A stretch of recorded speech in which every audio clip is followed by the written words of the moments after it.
Bismillahirrahmanirrahim. Assalamualaikum warahmatullahi wabarakatuh. Alhamdulillah wassalatu wassalam ala Rasulillah Muhammad bin Abdullah. Yang Bapak banggakan anak-anak kelas 12, Ananda semuanya semoga selalu dalam keadaan sehat. Hari ini kita masih BDR, belajar dari rumah atau daring. Nanti hari ini saya mohon dengarkan perkembangan Islam di berbagai dunia. Ada benua Afrika, Amerika, Australia, Eropa, dan Asia.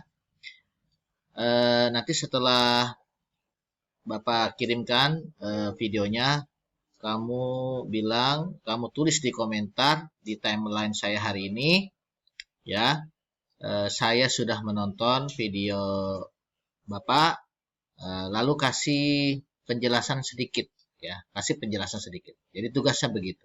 Dengarkan, lalu kasih komentar di e-learning sedikit. Baik, lanjut saja. Langsung saja, hari ini kita belajar perkembangan Islam di berbagai benua. Ini sudah saya buatkan.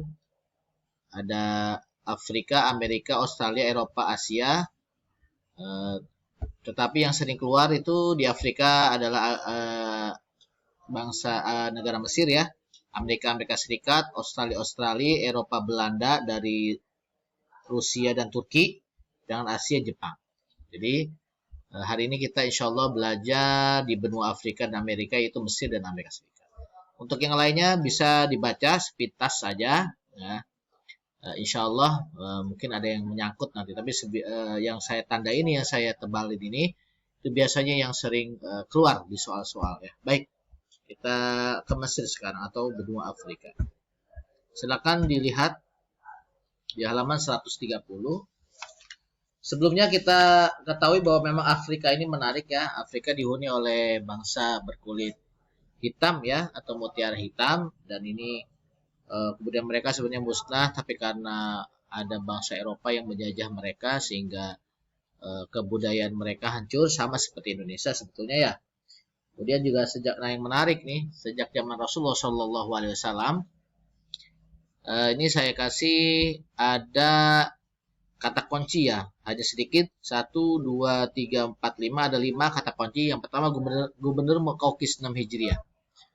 Jadi menarik, sebagaimana kita ketahui, Mesir itu saat Rasulullah SAW memimpin, ya, dengan pusatnya di kota Madinah, itu ada gubernur. Di Mesir itu adalah provinsi, begitu, ya, bisa dikatakan. Nah, pemimpinnya itu adalah diangkat dari kerajaan Romawi, namanya Muqawqis. Nah, ini ada jejak, ya, ada jejak Rasulullah SAW pernah mengirimkan surat kepada gubernur Muqawqis untuk mengajak beliau masuk agama Islam.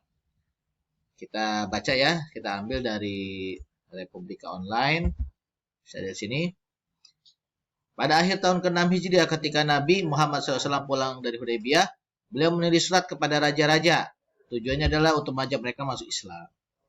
Ketika ingin menulis surat tersebut, dikatakan kepada Nabi, ya, perlu distempel. Maka Nabi pun membuat stempel dari perak, bertuliskan Muhammad Rasul Allah.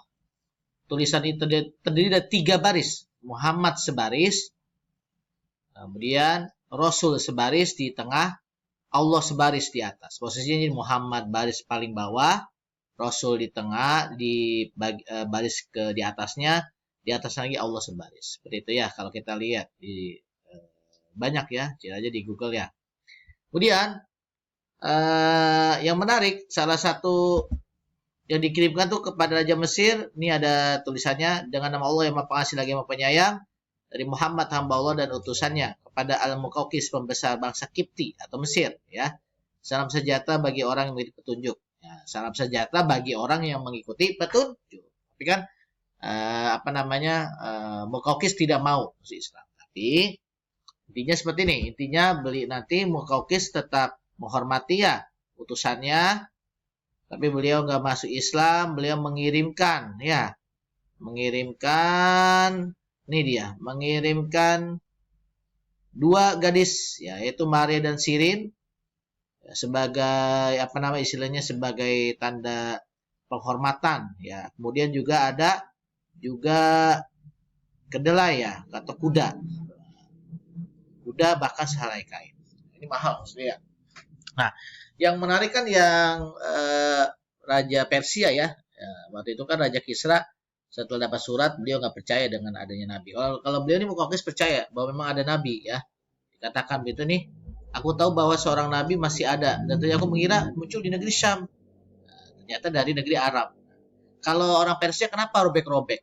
Karena dia nggak percaya adanya nabi ya. Akhirnya nabi benar-benar di zaman Umar, Persia benar-benar dihancurkan. Nanti Mesir pun sama, nanti ditaklukkan oleh Umar bin Khattab. Baik, itu yang bisa dikatakan dari jadi sudah ada sejarahnya ya hubungan diplomatis antara Nabi Muhammad SAW dengan Mesir. Kemudian yang menarik di Mesir ini ya, itu banyak sekali universitas. Di sini dikatakan ada 8 universitas yang terkenal Universitas Al-Azhar, didirikan oleh dinasti Fatimiyah 972 Masehi. Dinasti Fatimiyah ya. Ini ada dinasti tandingan ya di saat munculnya dinasti Abbasiyah yang beribu kota Irak atau Baghdad. Nah, jadi orang-orang Mesir punya kerajaan dipimpin oleh dinasti Fatimiyah, tapi ini alirannya Syiah dia. Nah, pada masa Abu Mansur Nizar Al-Aziz, ini ada khalifah kelima dari dinasti Fatimiyah, ini masa kejayaan. Diingat ya, Abu Mansur Nizar Al-Aziz. Beliau dikatakan ya di dalam buku itu mempunyai toleransi yang tidak terbatas. Saya nggak tahu maksudnya apa dalam buku ini.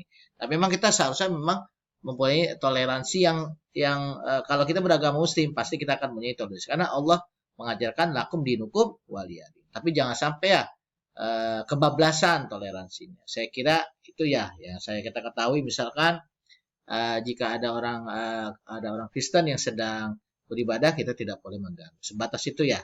Dan di Mesir juga kita tahu ada 94% Muslim dan 6% ada orang Kristen. Ya, ini menarik tentang peradaban Islam di Mesir.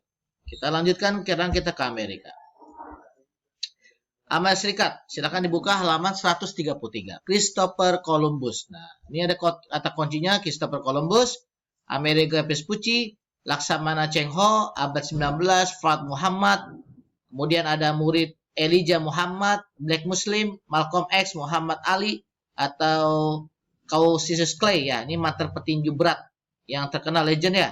ISNA, Islamic Society of North America, Indiana, ada Ku Klux Klan, J.B. Stoner, dan ada Wallace, ada juga di sini WTC, pemboman World Trade Center, gedung kembar yang terjadi pada tanggal 11 September 2001. Nah, ini ada kata kuncinya kalau tentang Amerika Serikat. Ya, silakan dilihat. Kenapa Christopher Columbus? Nah, ada yang mengatakan Christopher Columbus ini adalah yang menemukan Amerika.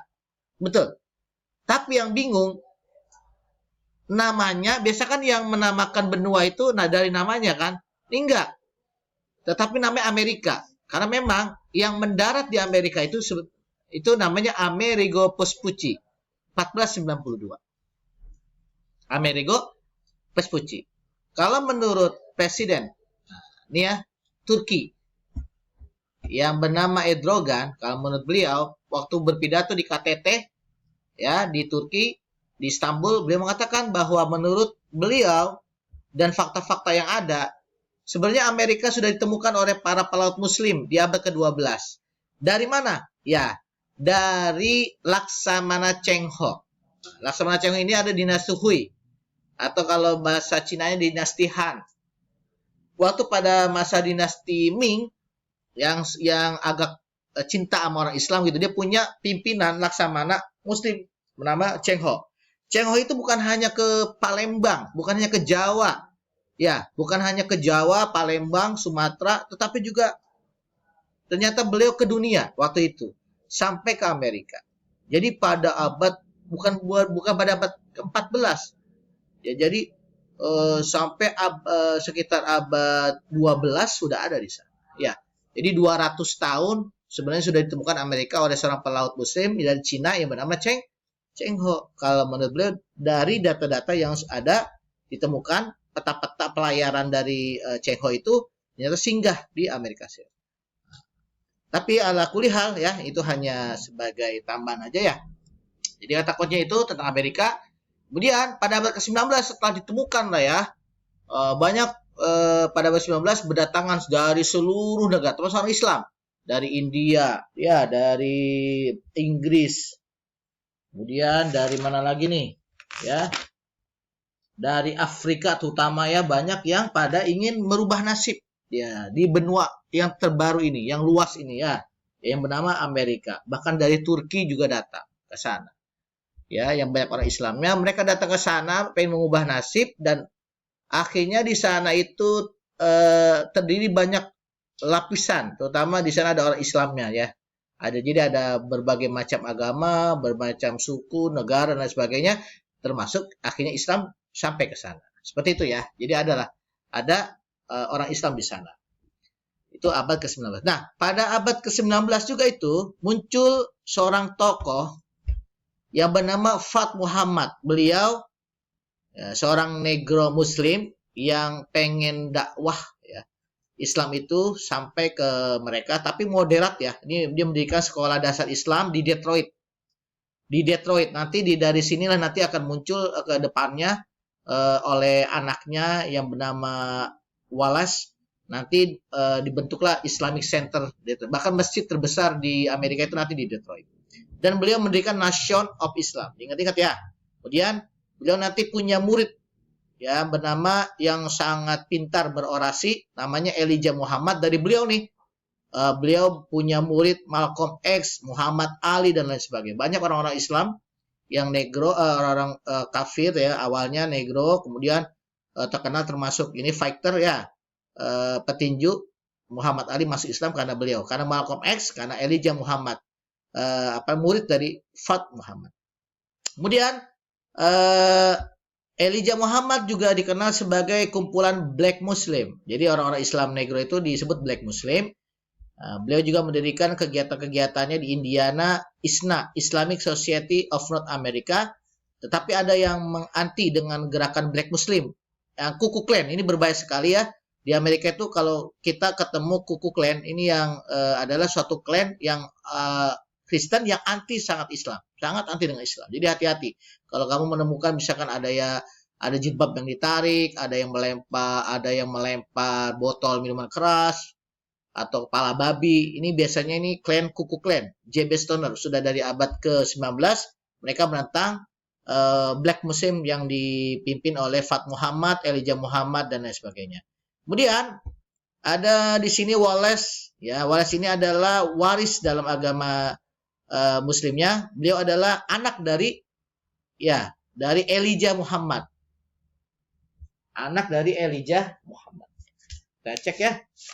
Elijah Muhammad ini Fat ya Wallace. Setelah Elijah Muhammad meninggal, dilanjutkan oleh putranya yang bernama Wallace, ya waris. Ya beliau ini yang merubah ya NOI yang Nation of Islam ini diganti The American Billion Community atau masyarakat Bilal Islam Amerika. Bilal ini sudah kita ketahui adalah muazinnya Rasulullah ya, berasal dari bangsa Afrika ya. Nah ini jadi beliau menamakan masyarakat Bilal Amerika. Nah dari sinilah nanti beliau sampai bisa mendirikan masjid di Amerika 156 buah, termasuk Islamic Center di Detroit. Bahkan beliau mendirikan AMM, American Muslim Mission. Dan yang menarik ini adalah tentang WTC. Kita sudah sama-sama tahu pada tanggal 11 September 2001 itu ada pengeboman ya tapi di situ memang di video katanya orang Islam ya, World Trade Center. Mulai dari situ banyak orang yang menganggap Islam teroris, agama teroris dan lain sebagainya. Tetapi karena cap yang negatif itulah justru malah berakibat baik buat Islam ya. Banyak orang yang mencari tentang Islam sehingga sekarang di Amerika setiap tahunnya itu dikatakan ada 20.000 orang mu'alaf setiap tahun. Ini adalah keuntungan kita ya. Ya seperti Nabi Muhammad SAW waktu dulu ya sering di orang-orang kafir Quraisy sering menjelek-jelekan Nabi di luar. Akhirnya malah membuat orang penasaran. Benar nggak Nabi Muhammad seperti itu? Setelah didatangi Nabi Muhammad di Madinah, langsung bertemu beliau. Karena halus tutur katanya, akhlakul karimah dan lain sebagainya, banyak orang-orang yang pengen mengetahui Nabi, benar nggak beliau itu seperti